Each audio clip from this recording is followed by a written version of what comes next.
तर भोंदूबाबा अशोक खरात प्रकरणात सुरू असलेल्या तपासात नवनवीन धक्कादायक माहिती समोर येत असताना लोकांची कुंडली बघून भविष्य सांगणाऱ्या भोंदूबाबा खरातची संपूर्ण कुंडली माहीत असणाऱ्या सिन्नरमधील राजेंद्र खताळे यांनी खरातबाबत संपूर्ण माहिती समोर आणली आहे। सिन्नरमधील खरातच्या गावात राहणारे ग्रामस्थ राजेंद्र खताळे हे खरातला आधीपासून ओळखत होते, त्यामुळे खरातचे आधीपासूनचे सर्व कारनामे खताळे यांना ठाऊक आहे।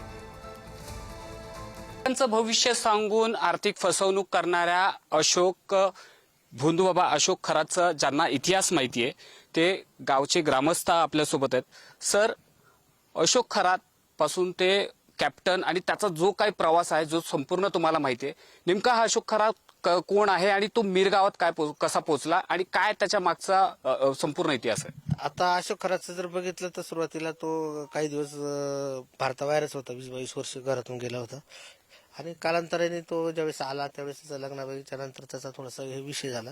पुढे कालांतराने तो नाशिकला करिअर कॉम्पिटिशनमध्ये काही दिवस काम केल्यानंतर काही दिवस त्यांनी नंतर म्हणजे नाशिकमध्ये एसटी दूध पण चालवलं।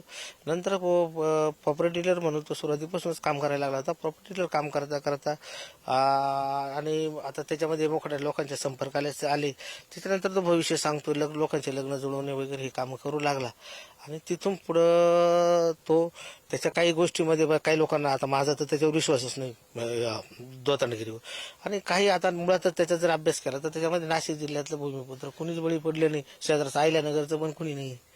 याच्यात अधिकारी किंवा जे जमिनी खरेदी विक्रीच्या क्षेत्रातून किंवा पैशावाले हेच लोक याच्या संपर्कात आले आणि त्यातून याचा विकास झाला आणि ही परिस्थिती आणि त्याचा जो काहीतरी देवाच्या कुठेतरी देवाचा तो कोप म्हणायला लागेल। स्थानिक पण आता जर म्हटलं गेलं तर काही लोकांना त्याने विकासाच्या दृष्टिकोनातून काही ज्यावेळेस मंदिराची स्थापना केली त्यावेळेस काही आमच्या तालुक्यातले ज्यांनी विकासाचे दृष्टिकोन असणारे काही पदाधिकारी यांच्याकडे संपर्कात आला, इथं आपल्याला एक मोठं मंदिर बांधून त्या मंदिराच्या बरोबर एक शैक्षणिक संकुल उभं करू, त्याचबरोबर गोरगरिबांना आपण मोफत एक मोठं हॉस्पिटल कसं उभं करता येईल आणि अभियांत्रिकी शिक्षण कसं गोरगरिबांच्या मुलाला देता येईल, या पद्धतीनं काही लोक त्यांनी गळाला लावले पद्धतीने त्यांचा याच्याशी काही पण त्यांना याचा फोलपणा लक्षात आल्यानंतर ते पण सुरुवातीचे ट्रस्टी बाजूला झाले।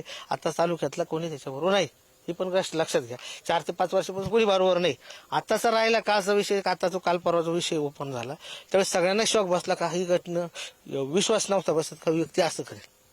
तो स्वतःला कॅप्टन का म्हणू लागला किंवा इतर लोक त्याच्या नावापुढे कॅप्टन का त्यांनी लावायला सुरुवात केली त्यावेळेस तो तिकून आला, जहाजावर काम केलं लोकांना, पण मी म्हणायचो, मी एकदा झालाच विषय म्हणजे हा 10 महिना आसपास कॅप्टन कसा काय, हा मुद्दा होता। तुम्ही तो पण मुद्दा ज्यावेळेस तो विषय मला माहिती होता, हा 10 नापास आहे। हे होते खरातच्या गावातले ग्रामस्थ। त्यांनी खरातचा जो काही संपूर्ण इतिहास होता, खरात या क्षेत्रामध्ये कसा आला, त्यांनी एवढी मोहमाया कशा प्रकारे कमवली, त्याचं बालपण कसं होतं, त्याचं शालेय शिक्षण कसं होतं, याची अख्खी माहिती जी आहे ते या ग्रामस्थांनी दिलेली पाहायला मिळते।